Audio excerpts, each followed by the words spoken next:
Hello, everyone. Welcome again to the Coding Bootcamp Career Development Channel. I'm your online career coach, Ramon Smith, certified digital career strategist, certified student career coach, and founder and CEO of Node, the network platform where Coding Bootcamp graduates connect with recruiters and employers to create career opportunities in the tech industry. And in this video, I want to continue my series with covering the LinkedIn news headlines. So the first headline is Meta to announce layoffs on Monday.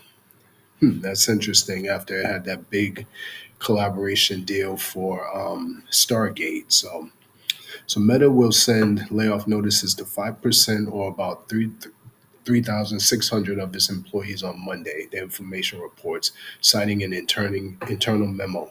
The company previously warned about the layoffs targeting low performers in January. Affected employees will be cut off from internal systems within an hour and notified by email about their severance. Okay, next, Accenture.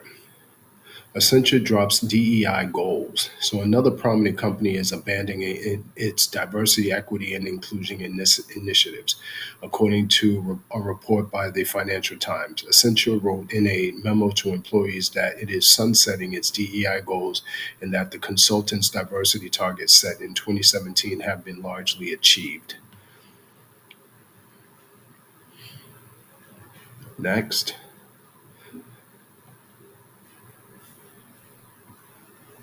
federal judge halts U.S. aid job cuts. So, a federal judge on Friday ordered a temporary pause to the Trump administration's directive to place thousands of employees from the U.S. Agency for International Department and Administrative Leave. Judge Carl Nichols issued the ruling in U.S. District Court in Washington, D.C., after hearing arguments from the Trump administration and two federal workers' advocacy groups.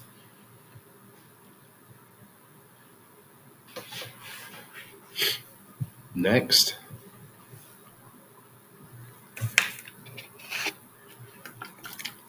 401k participation hits a milestone, so that's good. Almost half a century since their introduction, 401k retirement plans have hit a milestone with 50% of private sector workers now making contributions, the Wall Street Journal reports. That's up from 43% a decade ago, and a rise largely fueled by policymakers' efforts to expand access.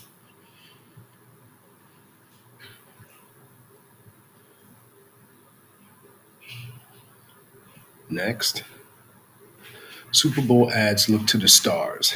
So the stars are coming out for the next Super Bowl, especially in brands' big budget ads. This year's commercials lean heavily on celebrities, humor, and nostalgia to make an impression.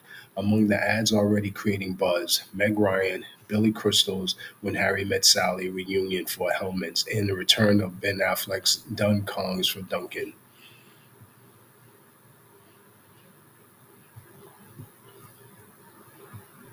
Next. So 40% would take pay cut to keep White House, keep the WFH. So as more and more companies crack down on remote work, retailer Gap is in the latest to call their corporate staff back to the office. Harvard Business School study underlines many workers' continuing preference for remote options per the survey. Publish is work from home. Published this week, 40% of work from home employees would take a 5% pay cut rather than return to the office. I have to admit, I'm one of them.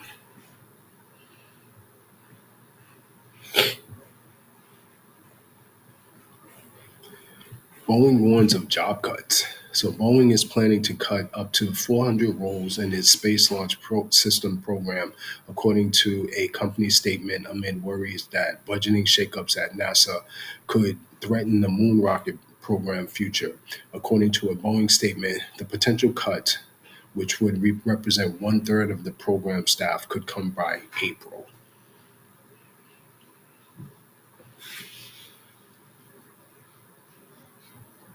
Next.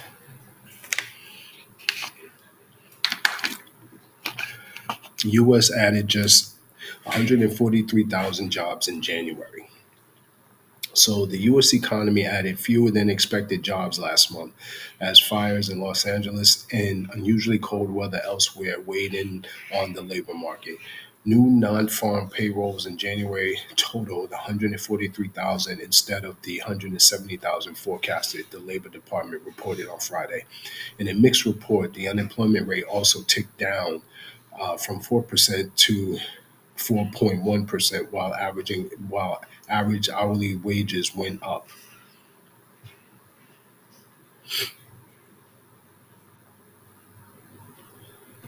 Next, price fears drive down sentiment.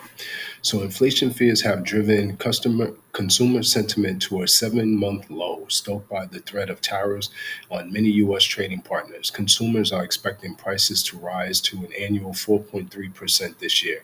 University of Michigan reported Friday, a full percentage point more than last month. Higher prices discourage spending, a factor reflected in the 12% point drop in the report's gauge.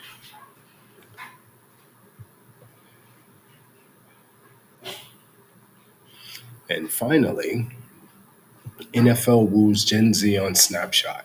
So the NFL has flown hundreds of content creators to New Orleans in order to promote the Super Bowl. These influencers, many of whom don't typically post about sports, are giving their followers a behind the scenes look at the big game. CNBC reports part of the NFL's evolving marketing strategy to engage with Gen Z and Gen Alpha. Okay, so remember to like the video, subscribe to the channel, and I'll see you guys on the next video.